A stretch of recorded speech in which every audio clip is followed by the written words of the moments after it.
itu mulih ya. Jadi kalau Bapak Ibu ingin juga diijabah doanya, maka jangan pernah berhenti sampai melihat hasilnya. Allah Subhanahu wa taala juga menilai kerajinan kita, ketekunan kita, keseriusan kita. Saya pernah kasih contoh supaya mudah difahami. Kalau kita sedang mengajukan jabatan, apalah sesuatu di kantor misalnya, kita sudah mengajukan permohonan kita ke ruangan direktur misalnya perusahaan tersebut. Saya yakin kita sepakat sementara nunggu jawaban permintaan tersebut kita pasti akan menunjukkan prestasi-prestasi kita. Gak mungkin, gak masuk akal dan tidak normal kalau ada orang yang minta naik jabatan ataupun dia ingin ditambah payroll atau gajinya kemudian dia malah ugal-ugalan.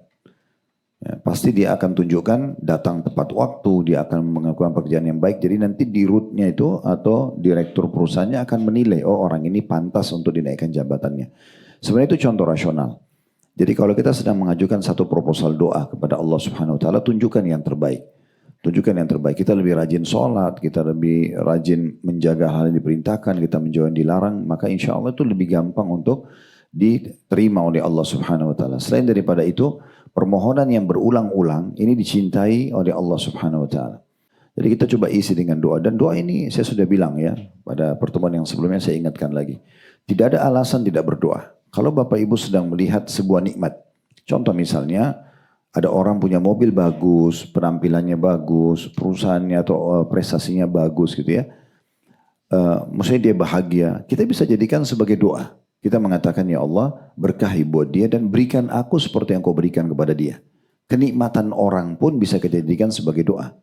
Bukan mustahil Allah Subhanahu Wa Taala memberikan kepada kita apa yang kita minta. Selama tidak bentrok dengan sunnatullah. Sistem yang sudah Allah buat itu ya. Jadi nggak mungkin misalnya ya Allah buat wajah saya seperti dia. Persis itu nggak mungkin. Tapi kalau kita minta ya Allah sebagaimana engkau berikan dia misal ya kecantikan, kegagahan misalnya atau kelebihan kulit dan segala macam maka berikan kepadaku itu boleh saja karena tidak bentrok dengan sunnatullah. Sebagaimana dia juga punya mobil yang mewah, kita bisa bilang mengatakan, ya Allah sebagaimana engkau berikan dia, berikan juga kepadaku. Ya.